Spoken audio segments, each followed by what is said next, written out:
They told me the court valued precision above all else, which was ironic, considering no one could explain what counted as a mistake until after you made one. I stood where I was told to stand, breathing carefully, hands visible, face neutral, in the way humans practice when they are trying not to look like curious monkeys in formal wear. The translator implant hummed softly. Already tired of me, the ruler entered without announcement. Everyone else noticed before I did. The silence arrived first, thick and immediate. I realized too late that I was still holding the flowers. Someone behind me inhaled sharply. I thought it was admiration. It was not. I'd picked the flowers from a hydroponic tray meant for morale. The label literally said non-symbolic flora. I remembered that clearly because I had laughed at it. I stepped forward when it was my turn, bowed the way the briefing hollow suggested, then did what I would have done anywhere else in the galaxy or back home on Earth. I offered them with a small, polite smile. For a long moment, nothing happened. The ruler looked at the flowers, then at me, then back at the flowers, as if they were explaining a joke only she understood. Her eyes shifted subtly, layers of color moving beneath the surface, like thoughts rearranging themselves. She accepted them. The court did not breathe again. My implant whispered urgently about activated protocols, escalating significance, irreversible acknowledgement. I whispered back that this seemed like a strong reaction to gardening. It did not appreciate the humor. A legal construct unfolded itself from the floor, glowing faintly and asking, in 3 languages, whether I understood the intent of my offering. I said no, absolutely not, unless the intent was, please don't let this meeting go badly. That answer was archived. The ruler tilted her head, studying me the way a scientist studies an unexpected result without immediately discarding it. You did not calculate, she said. Her voice was calm, almost amused. No, I admitted. We're famous for that. A ripple moved through the court. I couldn't tell if it was outrage or fascination, possibly both. The ruler held the flowers carefully, as if they were fragile in ways that had nothing to do with petals. In this court, she said, nothing offered is without meaning. I nodded. On Earth, I said, sometimes kindness just happens. It's very irresponsible. Silence again. Then, unexpectedly, I saw a soft sound from the ruler. Something close to laughter, though restrained, as if laughter itself had rules here. The legal construct dimmed, confused. Somewhere in the court, a tradition older than several suns hesitated, unsure whether it had just been challenged or accidentally redefined. The translator failed at the exact wrong moment, which I later learned was considered a minor omen and a major inconvenience. I was standing in a corridor that curved upward in a way corridors should not, waiting to be escorted out of a diplomatic archive, when the alien woman beside me asked a question that the implant rendered as, "Is this courtship or a threat?" I laughed. That was my first mistake. My second mistake was answering honestly. Usually, I said, it's neither. Sometimes it's just polite confusion. She stopped walking. The corridor did not. We drifted forward a few meters before the gravity adjusted, which made the pause feel more dramatic than either of us intended. She looked human enough at a distance. Same proportions, same posture. But the similarities unraveled the longer you looked. Her hair moved as if it remembered other atmospheres, strands catching light that wasn't there a second ago. Her eyes reflected data overlays I couldn't see. Her skin held a faint, shifting pattern, like a thought trying to surface. "You offered flora earlier," she said. "That action is now under review by 3 ministries and 1 religious council that hasn't officially existed for centuries." "Good," I said. "I'd hate for it to go unnoticed." That earned me a blink. On her species, blinking was optional and therefore meaningful. "You do not appear alarmed." "I am," I said. "I just find panic wastes oxygen." She considered this. Somewhere above us, something massive moved, the sound vibrating through the corridor walls. The archive adjusted its lighting in response, probably out of respect. "Among my people," she said, "unscripted gestures are seen as declarations of intent." "Among mine," I replied, "they're how we apologize before we know what we did." She made a summoned sound, not quite laughter, not quite a diagnostic click.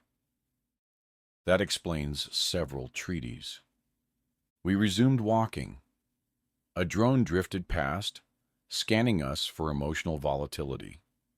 It paused on me, flashed a warning symbol, then downgraded it to manageable. I felt oddly proud.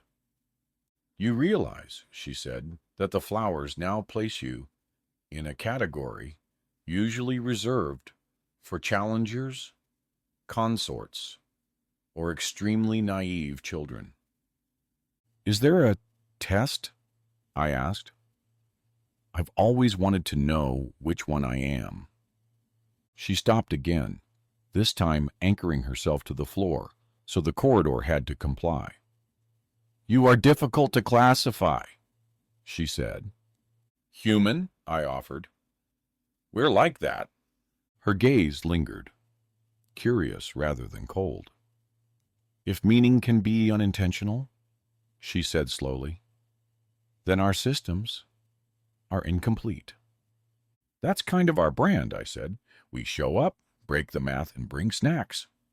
She studied me for a long moment, then nodded once, decisively. "The court will not like this." I smiled.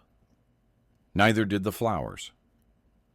By the time the court convened, my flowers had been placed in a containment field normally reserved for unstable relics and very emotional artifacts. I recognized one of the petals drifting loose inside the field and felt an irrational urge to apologize to it. It had been a gift shop purchase, grown in simulated soil with a warranty. It did not deserve this pressure. The ruler arrived without ceremony, which I later learned was the ceremony. Everyone stood. I stood a second later, which earned me 3 confused looks and 1 sympathetic nod from a guard whose armor hummed in a way that suggested private laughter. The ruler's presence pressed against the room like altered gravity. She looked human at a glance, but the resemblance frayed quickly. Her hair flowed in layered strands that shifted hue with her breathing, and her eyes held depth, not darkness, as if they were windows opening inward. She did not sit. Instead, she looked at the flowers. "These were offered to me," she said. And the room translated that sentence into 17 legal contexts before I could blink. Yes, I said. They were on sale. A ripple moved through the chamber. It might have been shock. It might have been amusement. On one bench, a minister fainted with professional dignity. You were unaware, the ruler said, that such an offering constitutes a declaration. I was aware it might be taken badly, I replied. I was hoping for awkward at worst. Her mouth curved. Not a smile, but the idea of one. Among us, awkward is a transitional state. That tracks, I said. On Earth it usually ends in marriage or war. Sometimes both, but we try to space them out. The court murmured. A holographic advisor flashed warnings in my peripheral vision, then gave up. The ruler stepped closer. The floor adjusted itself for her. It did not bother with me. You speak lightly, she said, in a place built on weight. I speak lightly, I said, because I am very aware of the weight and don't want it to land on my foot. Silence stretched. Then she laughed. It was brief, surprised, and absolutely disastrous. Protocol stalled. Someone dropped a data slate. The flowers pulsed once, as if proud. Your gesture, the ruler said, recovering, cannot be nullified without consequence. I understand, I said. If it helps, the intent was kindness, not conquest. She studied me, eyes reflecting systems older than my species' written language. Intent, she said softly, is rarely admissible here. Then maybe it should be, I said. You've already got the flowers. Might as well take the idea, too. For a long moment, she said nothing. Then she turned to the court. Suspend interpretation, she ordered. We will learn what it means to accept something without owning it. The chamber erupted. I exhaled. She looked back at me. Human, she said, you have complicated my reign. Happy to help, I said. It's what the flowers would have wanted. The flowers were gone by the time everything finally stopped vibrating. Not confiscated, not destroyed, replanted. That alone told me the court had decided to survive the incident rather than erase it. The official statement used words like reinterpretation and adaptive continuity. The unofficial one involved a clerk whispering, "You broke 3 centuries of etiquette with pollen." I was summoned again, this time not to the court, but to a terrace overlooking the city. The architecture curved like it was listening. The ruler stood there alone, hair shifting softly, as if the light itself was unsure how to behave around her. She had removed the symbols of office. That was apparently more alarming than wearing them.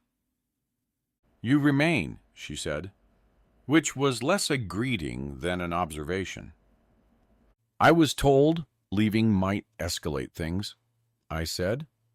"Also, I'm curious how this ends." "So am I," she replied. "That is new." We stood in silence that felt earned rather than imposed. Below us, the replanted flowers had already adapted to the alien soil, colors deepening, stems bending toward unfamiliar stars. I felt a strange pride, like I'd accidentally introduced an invasive species of kindness. "You offered something without obligation," she said.